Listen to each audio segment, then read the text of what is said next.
Сегодня действительно знаменательный день, двухлетие с момента вхождения в состав Российской Федерации, 4 регионов: Донецкой, Луганских народных республик, Запорожской и Херсонских областей. Во многом благодаря нашей армии эти регионы были вытащены из рук нацистско-бандеровской власти. Но, конечно говоря, и благодаря жителям этих регионов необходимо ответить, что десятки тысяч жителей этих регионов, как добровольцы, пошли защищать свою родину. Действительно, после Майданного переворота, очевидно, для многих стало ясно, что Киев сделает все, чтобы уничтожить жителей этих регионов, но мы должны прекрасно понимать, и нынешние события подсказывают, что у украинских нацистов были и более долгоиграющие планы. Не просто уничтожение жителей, не просто захват Донецких и Луганских народных республик, но и фактически, если исходить из истории и посмотреть на планы, значит, националистов в 1918 году, то они выстраивали планы и оккупации Краснодарского края, российского Краснодарского края, и хотели Ростовскую область оттяпать, и Курскую, Белгородскую. Недаром идут вот эти вот атаки. Кстати, они там в этих планах рисовали, что юг Гомельской области и Брестской тоже будут под властью националистов киевского режима. Поэтому на самом деле, начиная специальную военную операцию, мы действительно уберегли не только эти регионы, но и сотни тысяч жителей от попыток того, чтобы Запад руками украинцев уже нес угрозу и территории Российской Федерации, и наших друзей из Республики Беларусь. Поэтому, конечно, очевидно, что Майданный переворот – это начало большой войны. И мы, проводя специальную военную операцию, конечно, сейчас защищаем не только Донбасс, но и нашу родину. Это борьба за нашу национальную независимость. И, конечно, к сожалению, мы прекрасно понимаем, каждый хочется надеяться на мир, но в современном мире мир достигается только через силу, через победы. Это восстановление исторической справедливости, это соединение наших народов, и я думаю, что в рамках дальнейшей борьбы, сложной борьбы, в том числе с западным империализмом, мы эту борьбу обязательно выиграем, потому что ментально мы вместе. Ну и Лавров с высокой трибуны Генассамблеи ООН заявил, что воевать с ядерной державой, а уж тем более пытаться победить ядерную державу, абсолютно бессмысленно. Claims and reality check. Detailed breakdown of the key claims made by Yury Afonin during his appearance on Россия 1, followed by a reality check based on facts and evidence.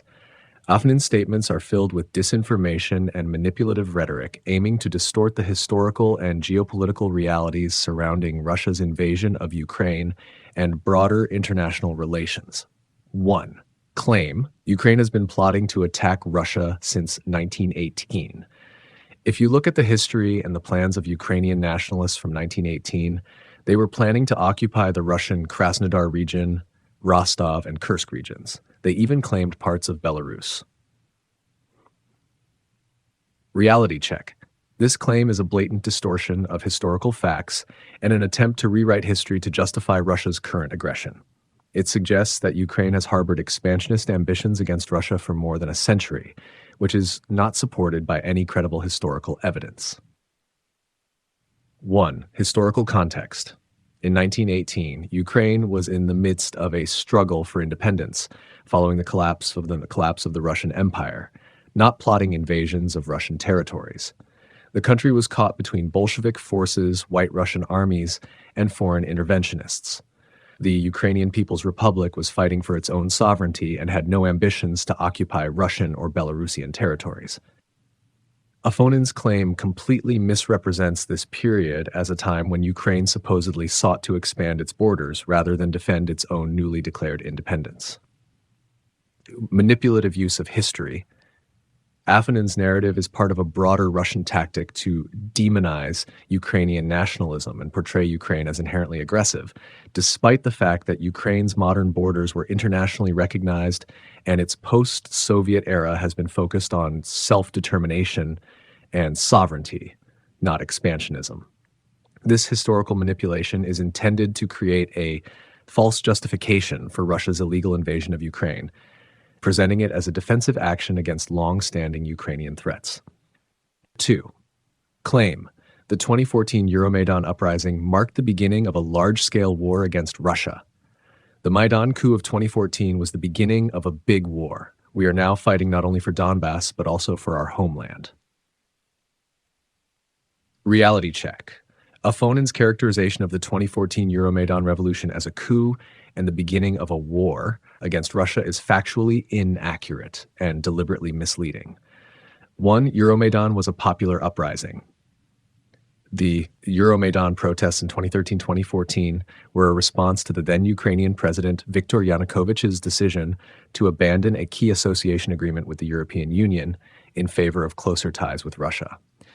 This movement was a popular uprising with millions of Ukrainians demanding greater integration with Europe and an end to corruption in their government.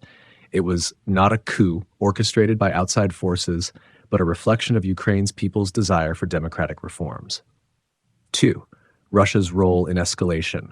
Russia's subsequent annexation of Crimea and its support for separatist movements in eastern Ukraine, Donetsk and Luhansk, are the true sources of the conflict.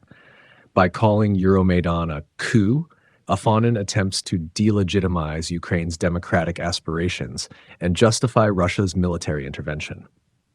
The war in Donbass and the broader conflict that followed were initiated by Russia, not by Ukraine or its people.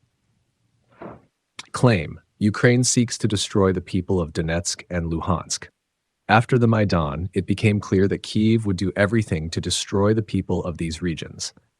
Reality check. This claim is an inflammatory and baseless assertion aimed at vilifying the Ukrainian government and stirring emotions around the conflict in eastern Ukraine. 1. Ukraine's stance on Donetsk and Luhansk. The Ukrainian government has consistently aimed to restore its sovereignty over the Donetsk and Luhansk regions while protecting the rights of all citizens, including ethnic Russians.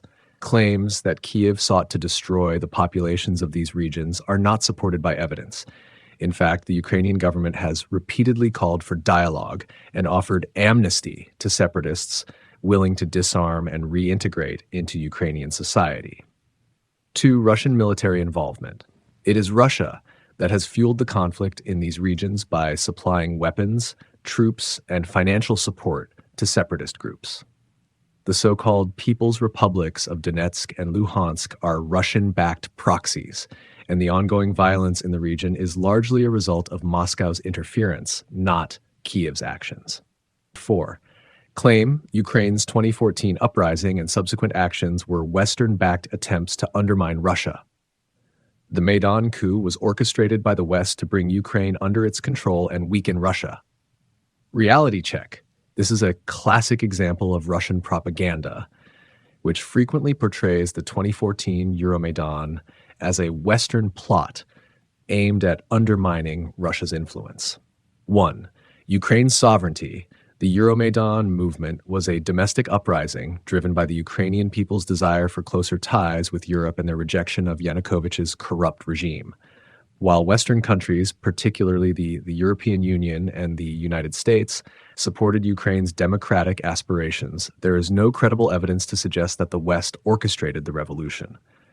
This was an organic movement, not a foreign-led operation. 2. Russian propaganda tactics. By framing the Euromaidan as a Western-backed coup, Afonin seeks to portray Ukraine as a puppet state of the West, ignoring the fact that Ukraine's pursuit of democracy and European integration was a choice made by its own people. This narrative is designed to shift the blame for the conflict away from Russia's aggression and onto external actors, a hallmark of Kremlin disinformation.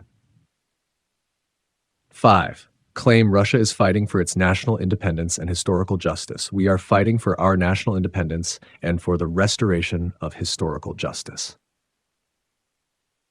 Reality check. This statement is a false justification for Russia's illegal invasion of Ukraine and reflects Russia's imperialist ambitions rather than a legitimate defense of sovereignty. 1. Aggression, not defense. Russia's war in Ukraine is not about defending its national independence or restoring historical justice. It is about expanding its sphere of influence and reasserting control over former Soviet territories.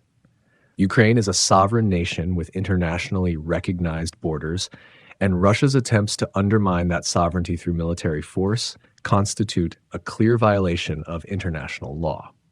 Number 2, historical distortions. Afonin's reference to historical justice is part of a broader narrative that seeks to justify Russia's expansionist policies by invoking the past. The idea that Ukraine somehow belongs to Russia is a gross distortion of history. Ukraine has a long history of striving for independence, dating back to its efforts to break free from Russian domination in the 20th century.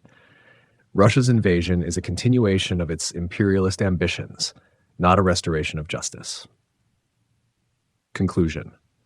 Yury Afonin's statements on Russia 1 are filled with disinformation, historical distortions, and manipulative rhetoric designed to justify Russia's illegal war against Ukraine.